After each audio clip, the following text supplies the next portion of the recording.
नमस्कार, मैं चंदन कुमार और आप देख रहे हैं अंगवानी। ठीक 2024 के लोकसभा चुनाव से पहले बसपा ने बीएसपी ने एक महत्वपूर्ण फैसला लिया है। हालांकि इस फैसले का अंदाजा तो सबको था पहले से, लेकिन ये किसी को नहीं पता था कभी ये फैसला ले लिया जाएगा। तो इस वीडियो में बात बसपा सुप्रीमो के इसी फैसले की। इस फैसले के लिए अभी का वक्त क्यों चुना गया और क्या है इस फैसले के पीछे की प्लानिंग, इन सब के बारे में विस्तार से आपको बताऊंगा इस वीडियो में। तो देखते रहिए ये वीडियो अंत तक। जी हाँ, बसपा भी खूब फैसले ले रही है। अचानक से दानिश अली को पार्टी से बाहर का रास्ता दिखा दिया। तो बसपा सुप्रीमो मायावती ने अभी अपने भतीजे आकाश आनंद को जो है अपना उत्तराधिकारी घोषित कर दिया। खबर ये नहीं है कि दानिश अली को बाहर का रास्ता दिखाया और आकाश आनंद को जो है उत्तराधिकारी बनाया। समझने की बात यह है कि 2024 का जो लोकसभा चुनाव है, जिसे फाइनल कह के मतलब कहा जाता है, कि ठीक पहले अचानक से एक्टिव होकर इन फैसलों के पीछे की प्लानिंग क्या है बसपा सुप्रीमो मायावती की। आखिर वो कौन सा दांव खेलना चाहती है 2024 के लोकसभा चुनाव में, जो उनकी पार्टी के लिए बेहद ही खास चुनाव है। पिछले चुनाव में तो सपा के साथ गठबंधन था और पार्टी ने 10 सीटों पर जीत भी हासिल की थी, लेकिन इस बार जो 2024 के चुनाव आने वाले हैं, उसके लिए अभी तक मायावती ने अपने पत्ते नहीं खोले हैं कि वो किनके साथ रहेंगी, इंडिया या एनडीए या इंडिया के साथ। तो इसलिए यही कारण है समझने का कि आखिर बसपा सुप्रीमो मायावती का प्लान क्या है अचानक से इस तरह के ताबड़तोड़ फैसले लेने के पीछे, और वो भी ठीक मतलब 2024 के चुनाव के पहले। दानिश अली आउट हो गए, ये सबको पता है, और अब तक तो आपने भी बहुत कुछ सब कुछ देख लिया होगा, पढ़ लिया होगा। तो आइए बात करते हैं आकाश आनंद वाले फैसले की। आकाश आनंद की कौन है वो, और अचानक से मायावती ने उन्हें क्यों बनाया अपना उत्तराधिकारी, क्यों उनको अपना उत्तराधिकारी घोषित कर दिया। तो आकाश आनंद को अपना उत्तराधिकारी मायावती ने भले ही अभी घोषित किया, लेकिन ये किसी को ये शायद ही शक होगा 2017 के उस खास दिन कि यही होंगे वो जो काशी राम जी द्वारा स्थापित बसपा की कमान जो है मायावती के हाथ बाद जो है आकाश आनंद के हाथों होगी। ये कह लीजिए, यानी ऐसे आप समझ लीजिए कि तैयारी बहुत पहले से थी और अब जाकर वो वक्त आ चुका था जब इसे मूर्त रूप देने का। याद करिए 2017 में उत्तर प्रदेश में ही जो सहारनपुर है, वहां एक रैली हुई थी जिसमें बसपा सुप्रीमो मायावती ने पहली बार आकाश आनंद को मंच पर अपने साथ बिठाकर एक तरह से संदेश दे दिया था कि आगे की कमान इन्हीं के हाथों में होगी। समझने वाले तो उसी दिन ही समझ गए होंगे, और ना समझने वालों का क्या ही कहना, जाने दीजिए उनको। तो उसके बाद मायावती ने फिर पिछले लोकसभा चुनाव यानी कि जो कि 2019 में हुआ, उसमें संकेत दे दिया कि अब जो है आकाश अब जो है आकाश आनंद जो है एक महत्वपूर्ण भूमिका, जब उनको पार्टी का स्टार प्रचारक बनाया गया तब भी संकेत साफ थे। उन्हें 2019 के लोकसभा चुनाव में पार्टी का स्टार प्रचारक बनाया गया था, तो उसके साथ साथ उन्हें युवाओं को पार्टी से जोड़ने की जिम्मेदारी भी सौंपी गई थी। और आप बात करते हैं 2022 की, जब मार्च में मायावती ने, यानी पिछले साल मार्च में जब मायावती ने आकाश को पार्टी का नेशनल कोऑर्डिनेटर बनाने की घोषणा की थी, फिर तो किसी को कोई शक ही नहीं रहा। ये सब बातें आपको इसलिए बता रहा हूं ताकि आप वो समझ सकें जो मैंने पहले कहा था ना, कि आखिर मायावती की प्लानिंग क्या है 2024 के लोकसभा चुनाव से पहले इस तरह के ताबड़तोड़ फैसले की।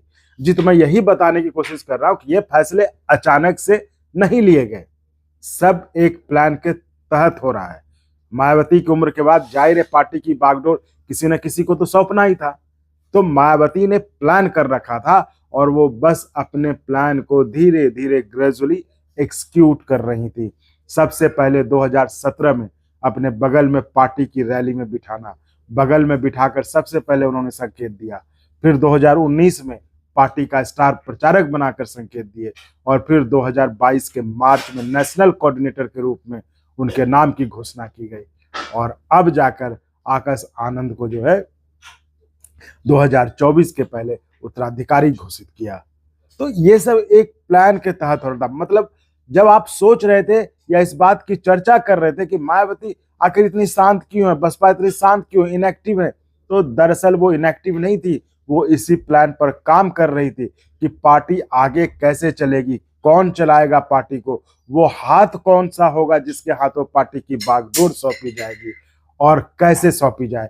और उसी प्लान के तहत मायावती ने आकाश आनंद को अपना उत्तराधिकारी बनाने का फैसला ठीक 2024 के चुनाव के पहले ले लिया। मायावती ने सब कुछ प्लान के साथ किया, कोई अचानक से नहीं किया। पार्टी के सत्ता हस्तांतरण में करीब 6 साल का वक्त लिया मायावती ने। 2017 में आकाश आनंद की राजनीति में पहले एंट्री कराई। अब 6 साल बाद खुद के उत्तराधिकारी के रूप में आकाश आनंद का नाम घोषित किया। अब जब यह तय है कि अब बीएसपी जो है आकाश आनंद ही चलाएंगे, तो उनके बारे में थोड़ी जानकारी और आपको दे दूं। मायावती से उनका क्या रिश्ता है वो भी आपको बता देते हैं। आपको आकाश आनंद मायावती के छोटे भाई जो है आनंद कुमार के बेटे हैं। आनंद कुमार का नाम आपने सुना होगा जब मायावती मुख्यमंत्री थे। तो आकाश की शादी अभी फिलहाल पार्टी के पूर्व राज्यसभा सांसद जो था अशोक सिद्धार्थ, उनकी पुत्री डॉक्टर प्रज्ञा से बीते मार्च महीने में हुई थी, इसी साल के मार्च महीने में। और जो जानकारी अवेलेबल है उसके अनुसार शुरुआती दौर की पढ़ाई आकाश ने गुरुग्राम से किया और उसके बाद वो लंदन चले गए थे, जहाँ पे 2013 से 2016 के बीच एमबीए की शिक्षा ग्रहण कर वापस आने पर उन्होंने कुछ अपना काम स्टार्ट किया था, जिसके बाद उन्होंने राजनीति में आने का फैसला किया।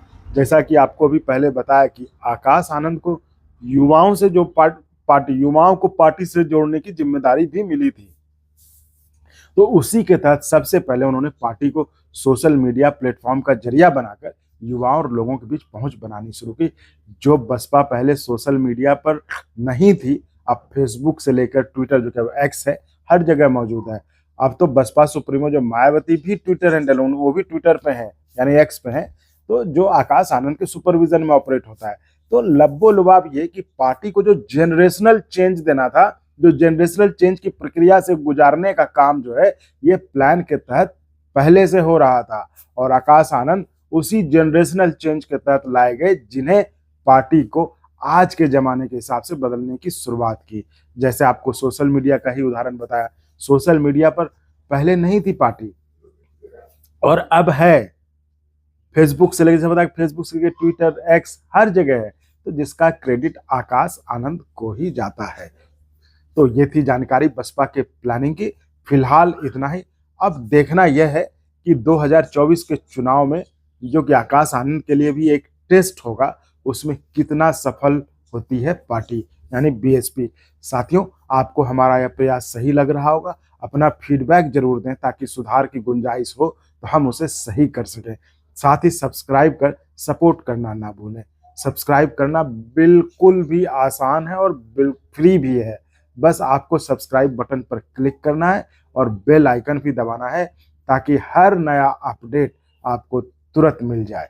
धन्यवाद।